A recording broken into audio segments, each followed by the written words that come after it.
Hello and welcome to the Music Minute. I'm Inverted Shadows, and this is the PSN exclusive. Today I'm joined by Mitch, Sammy, Chase, and Hunter. Guys, how are you doing today? We're great. What's up, man? Thanks for having us. Well, Well, good. Thank you guys for being here. I really do appreciate it. Appreciate you guys having us. So let's start by addressing the elephant in the room, post-sex nachos. Where did that name come from? It's a great question, and I do wish with all of my heart that we could dive into it with the full detail that it deserves. However, we did enter into a blood pact many, many years ago. Once we had founded the band and solidified the band name, that we would never reveal the origin stories. It is deep and binding, with magic force, and if we were to break the covenant, there's like something like 56 plagues that would roll across the land, and every one of our offspring would be cursed for eternity. So it's a whole like magically binding thing. And to that point, this was all self-imposed. Yeah. I don't know why. Yeah. I don't know why we had to make the consequences so great for breaking the They're pact, dire. but they are there and they're very real. Yeah. You probably, I would hope you don't want to wish that upon us and our families. Yeah. No, you might ask why we cursed ourselves. When you're young and you're dumb and you just, you curse yourselves. Whether you like it or not, it just happens. I guess we've all been there. Exactly. And you guys have released 4 albums since 2020. How much would you say that your sound has changed since your debut, or has it really changed at all? Our first album was basically an experimentation with ourselves learning our instruments for the first time, other than Mitch. He was always really, really good at guitar. But the rest of us had taught ourselves our instruments for the band. And so we kind of put out 2 songs, and then we were incredibly ambitious and decided to do an album. And our sound has changed because then we were bad, and over the years we've gotten less bad. And I think we've started to actually invest more time and money into making the records. Each subsequent record, we've spent longer and longer producing it. So yeah, we have the 4 out. We actually literally just finished our 5th, and it's the first time we've ever done a record fully in a studio. Even this last record, Primavera, that we put out, we did like 3 days in the studio, and then we made the rest of it in our living room. But this most recent record that we literally tracked about last week, was the first time we've ever done a full studio album. And so, yeah, I think both the quality of us playing have gotten better, and also just the amount of time and like money we've spent in like producing it and making it feel like a record has changed, and also like what we listen to changes and those that add stuff that has impacts on the overall outcome of the.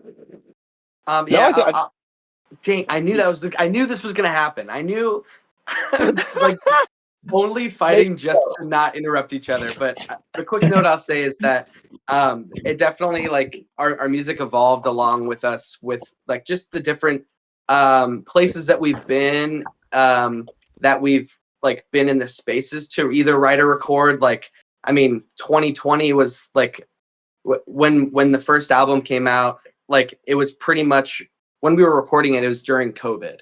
And we found out that like everything was shut down like during our first album. So like, during the recording of our first album. So like from that point on, like Grandpa Slinks, that was all made pretty much in quarantine, or at least in like the 2020, 2021 time. But yeah, and so then post that, like 2021 to 2022, when we recorded Your Second Favorite Boy Band, like stuff had finally kind of opened up again.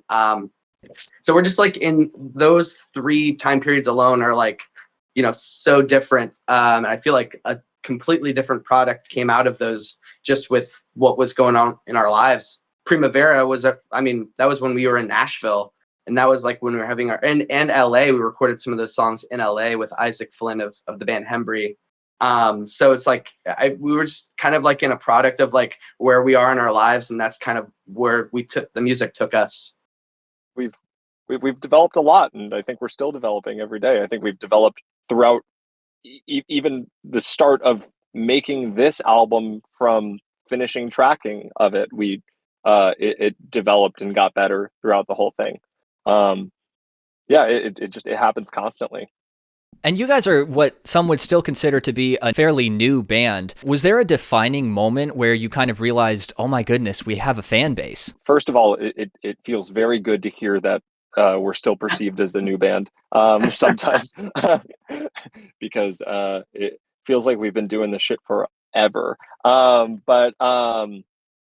No, I don't know. I think probably one of our first tours. When you go to a city that you've never been to as a group, and play a show, it's a big old risk, because you just have no idea until you actually go. Your Spotify can tell you that you have X amount of people listening to you in X city, but until you go to it and actually see that there are people that are interested in hearing you and your band play live. I think our first tour, there were a few cities where we looked around and we went, "How the hell did this happen? This is awesome." Yeah, I remember those moments too. It's just like, who in Portsmouth, New Hampshire, like we show up and there's people, and we had never even,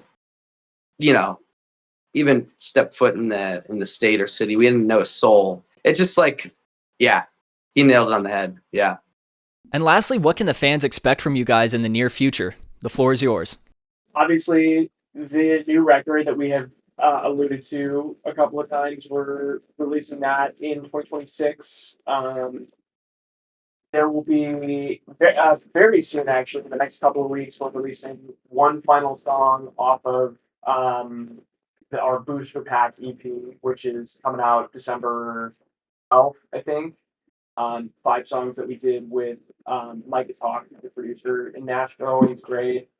So that'll be out in early December. And then full length album in 2026, and some tour dates and some festivals hopefully, and some other cool things. More things. Always more things. Yeah, definitely excited to go back to hitting the road and getting to cities that we haven't played in a while. But we toured like most every market that we play in, like once if not twice in 2025. So 2026 we're excited to head back to those same places and play some new music for them. Well, thank you guys so much for coming on the show. I really do appreciate it. And if you guys haven't heard of PSN, you should absolutely go check them out, show them some love. And as always, I'll catch you guys in the next one. Thanks for having us. There we go.